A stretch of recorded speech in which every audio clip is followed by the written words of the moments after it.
Existen de muchos tipos, tamaños y formas. Los denominados solcitos son un tipo de personaje que se ha popularizado un montón, porque no te puedes enojar con este personaje, no te pueden caer mal. Personajes enérgicos de sentimientos nobles a los que alguna vez aspiraste a ser. Personajes construidos con una moral casi inquebrantable, que normalmente cambian el mundo de las personas que les rodean. Pero pasa que este término ha sido bastante rayado y utilizado, al punto que se toma como un estilo más infantil, aunque no sea así realmente. En el mundo, aunque no lo parezca, realmente hay gente así, no tan exagerado sí, pero si los tienes en tu vida, considérate afortunado. Ahora, hablando de la animación, hay muchos que son un buen estandarte, pero hay uno que para mí marcó un antes y un después. Siéntate cómodo y busca algo de beber, porque esto es el género solcito, como nunca lo habías visto.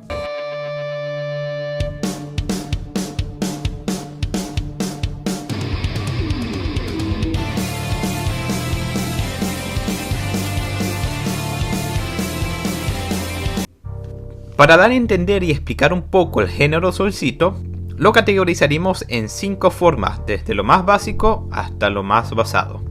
Al número 5 lo llamaremos como el sol genérico. Este es el más detestado por el público. Normalmente se utilizan personajes que serán protagonistas de un anime dirigido para niños o adolescentes. Carecen de profundidad o algo que nos dé una pista de por qué son tan buenos, por lo cual se asume que son buenos de nacimiento y ya. Un buen ejemplo que podemos utilizar es Son Goku de Dragon Ball. Que sea sencillo no siempre significa que sea mal personaje, y la mejor demostración es Goku, un personaje que si bien no es un justiciero como tal, siempre está dispuesto a ayudar y acabar con el malo de turno. Sin embargo, su buena actitud no tiene profundidad realmente. Se dice que es debido a su madre, que tiene buenos sentimientos, y que quizás también Bardock tenía buenos sentimientos. Pero hasta allí ya es todo lo que nos ha dado al manga a suponer hasta ahora. Sin embargo, lo bueno de Goku roza en lo ridículo, tomando decisiones buenas que ponen en riesgo a sus seres queridos debido a lo terriblemente ingenuo del personaje. Sin embargo, aún así, Goku es uno de los personajes con más fanáticos en todo el mundo. Del puesto número 4 tenemos el sol de la mañana, un sol bastante agradable, pero que no calienta. Son muy parecidos al puesto anterior, pero estos personajes tienden a tener un poquito más de desarrollo del por qué son buenos, del por qué son así. Sin embargo, sus rasgos psicológicos rozan todavía en demasiado buenos, lo cual hace que rocen un poco en lo genérico. Creo que el mejor ejemplo que podemos poner en este canal es Hippo Makanouchi. Hippo, nos guste o no, es un personaje que raya un poco en lo genérico. Por eso a muchos les encantaría que pasara el protagonista de su obra a otros personajes. Pero pasa que Hippo sí tiene el por qué es bueno en realidad, ya que su madre es el sol central de la galaxia. Y obvio que su hijo heredaría todas sus enseñanzas y ejemplos. Pero aparte de esto, Hippo tiene una bestia en el ring que ha salido varias veces, cuya evolución ha sido algo lenta, pero se ha podido notar, lo cual hace que sea el personaje representativo de este puesto. Otros que merecen estar también acá serían Tanjiro de Kimetsu no Yaiba y Yugimoto de Yu-Gi-Oh! Personajes que son buenos, que quizás te lo puedan explicar un poco, pero no tanto realmente.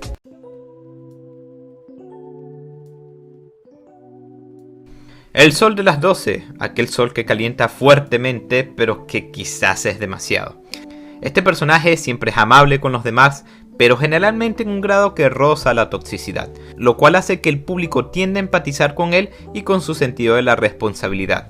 Sus amigos lo quieren más de lo que ellos creen. Como buen ejemplo podemos poner aquí obviamente a Spider-Man de los cómics de Spider-Man, un personaje que toma el mal camino, muere el tío Ben y aprende la responsabilidad.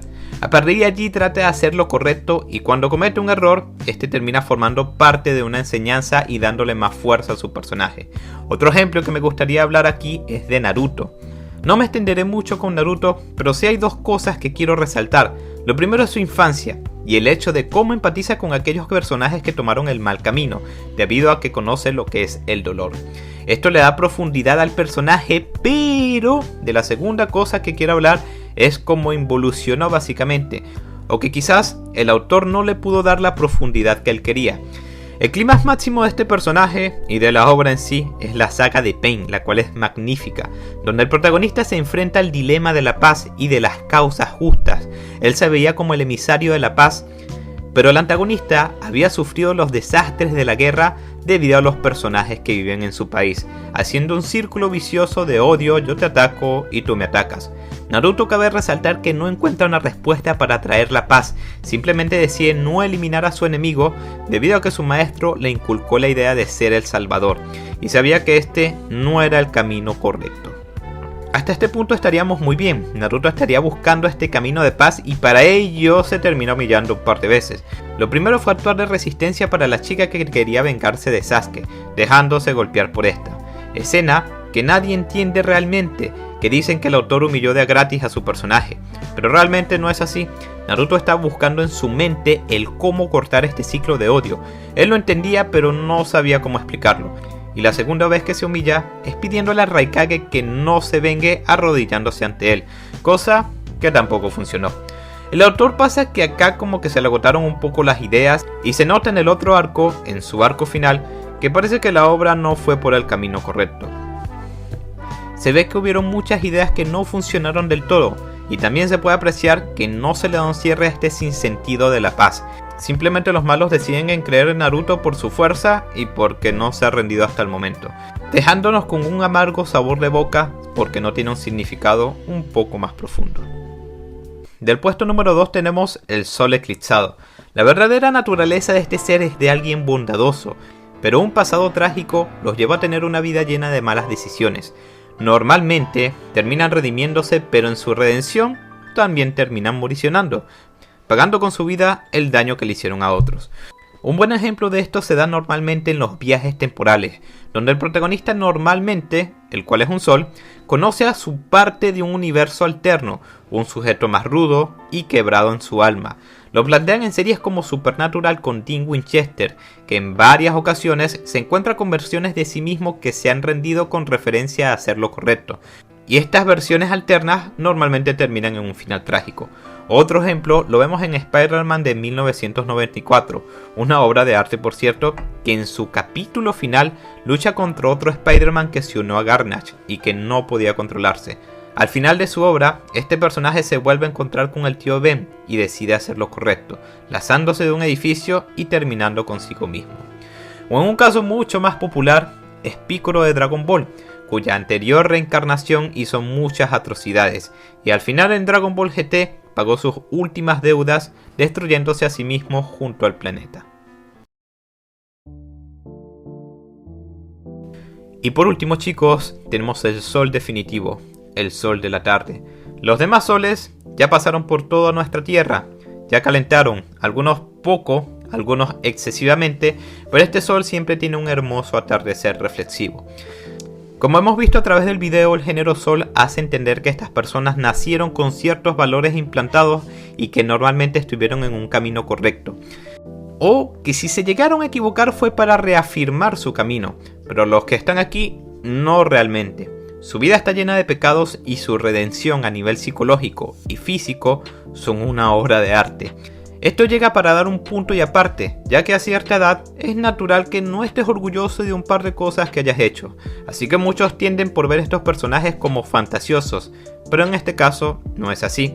Es por eso que citamos a Thorfinn, el cual lo considero en tan alta estima en este caso, un personaje que sus propias obras, que en un inicio fueron indescriptiblemente malas, un personaje que cruzó la línea varias veces, y que pensarías que siempre sería un badass a quien no le importa cargarse unas cuantas personas, que a lo que más podría aspirar a ser es un antihéroe. Aunque nada más alejado de la realidad. Thorfinn conoce a gente buena que le hace querer cambiar, descubre el otro lado de la moneda de una vida llena de violencia, y junto a valores que había escuchado y no había practicado, se dedica a cambiar. Me hace recordar que hay una enseñanza interesante en el libro de Musashi Miyamoto Hagakure, donde explica un general que es más de fiar el hombre que conoce el mal y decide ser bueno que el que ha sido recto toda su vida, ya que el primero decide a conciencia ser bueno sabiendo lo que es ser malo. En Vinland Saga nos brindan una belleza narrativa con el personaje de Thorfinn. Este va teniendo cambios poco a poco y como la conciencia le pesa, ahora sabe que su camino fue errado. Un anime que llegó para hablar de algo tan básico como el perdón y la redención, en una actualidad que parece que estos valores no existían, pero lo hace de una manera estupenda y es muy bien aceptado por el público. El caso de Thorfinn logró traspasar la barrera que Naruto no pudo, la que habíamos comentado de la paz, el cual es que Thorfinn logró, haciendo lo correcto, pese a ponerse en riesgo muchísimas veces, que se puede ganar una batalla con compasión. Es por eso que esto está mal y esto está God. El impacto de Vinland Saga fue tal que salieron un montón de personas queriendo cambiar, e incluso muchos se fueron por cadenas filosóficas como el estoicismo, para intentar ser mejores personas, porque Thorfinn demostró que hasta el más malvado tiene redención si así lo desea.